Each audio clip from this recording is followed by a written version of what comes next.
ఆంధ్రుల రాజధాని అమరావతి క్రమంగా ఆంధ్రప్రదేశ్ ప్రభుత్వం నుంచి చేజారిపోతోంది. సీఎం చంద్రబాబు సీక్రెట్గా ప్రైవేటు వ్యక్తులకు మొత్తం వ్యవహారాన్ని కట్టబెడుతున్నారు. అనుకున్నట్లుగానే రాజధాని వ్యవహారాన్ని ప్రైవేటు కన్సల్టెన్సీ అయిన మెకన్సీ కంపెనీకి అప్పగించారు. దావోస్ శిఖరాగ్ర సమావేశంలో తంతు పూర్తి చేశారు కూడా.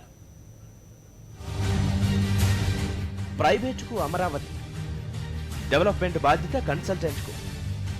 మెకన్సీ కంపెనీకి అప్పగించిన సీఎం చంద్రబాబు. దావోస్లో కుదిరిన డీల్. అమరావతి మార్కెటింగ్ అంతా మెకెన్సీదే. ప్రైవేటు రాజధానిగా మారిన ప్రజా రాజధాని. మెకెన్సీకి అమరావతి అప్పగింతపై సర్వత్రా విమర్శలు. పెట్టుబడులు తెస్తామని ప్రపంచ ఆర్థిక వేదిక సమావేశాలకు వెళ్లిన ఏపీ సీఎం చంద్రబాబు రాజధానిపై కీలక నిర్ణయం తీసుకున్నారు. మెకెన్సీ కంపెనీ సీఈఓ డొమినిక్ బార్టన్తో సమావేశమై రాజధాని అమరావతి ప్రాజెక్టు అప్పగింత ప్రక్రియను పూర్తి చేశారు. అమరావతికి ప్రైవేటు పెట్టుబడిదారులను ఆహ్వానించే బాధ్యతను ఈ కన్సల్టెన్సీకి అప్పగించారు. మొత్తం అమరావతికి సంబంధించిన స్వరూపాన్ని కూడా మెకెన్సీనే నిర్ధారించనుంది. పెట్టుబడులను ఆహ్వానించడం, అమరావతి మార్కెటింగ్, టూరిజం అభివృద్ధి బాధ్యతంతా దీనికే కట్టబెట్టారు. ఓవైపు కేంద్రం రాజధాని నిర్మాణానికి 2200 కోట్లు నిధులిచ్చినా ఏపీ ప్రభుత్వం ఒక్క రూపాయి కూడా ఖర్చు చేయలేదు. ప్రజల నుంచి విరాళాల రూపంలో 50 కోట్లు వచ్చినా వాటిని ఖర్చు చేయలేదు. ప్రైవేటు వ్యక్తులకు అప్పగించడానికి ఏపీ ప్రభుత్వం ఇలా ఆలస్యం చేస్తోందన్న ప్రతిపక్ష ఆరోపణలకు ఈ పరిణామం బలం చేకూరుస్తోంది.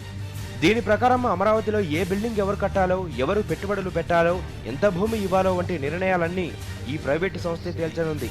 ఇది పూర్తిగా సీఎం చంద్రబాబు మెకెన్సీ సంస్థ మధ్య వ్యక్తిగత వ్యవహారంగా మారిపోనుంది.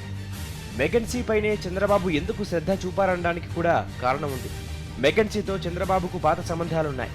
1996లో ఆయన సీఎంగా ఉన్నప్పుడు ఏపీ అభివృద్ధికి విజన్ 2020 డాక్యుమెంట్ రూపొందించారు. అప్పట్లో దీన్ని రూపొందించింది కూడా ఈ మెకెన్సీ సంస్థే. ఇప్పుడు ఆ డాక్యుమెంటరీ, దాని లక్ష్యాలేవి పరిగణలో లేవు. ఈ విషయంలో చంద్రబాబుపై కూడా చాలా విమర్శలు వచ్చాయి. మళ్లీ ఇప్పుడు అమరావతి బాధ్యత అదే సంస్థకు అప్పగించడం విమర్శలకు దారితీస్తోంది. ఇంత టెక్నాలజీని, పరిజ్ఞానాన్ని ప్రభుత్వంలోని కీలకమైన ఐఏఎస్ అధికారులంతా అందిపుచ్చుకున్నాక కూడా ఇలా కన్సల్టెన్సీలకు అప్పగించడాన్ని అధికారులే తప్పుపడుతున్నారు. కరెస్పాండెంట్ సతీష్, సాక్షి న్యూస్, హైదరాబాద్.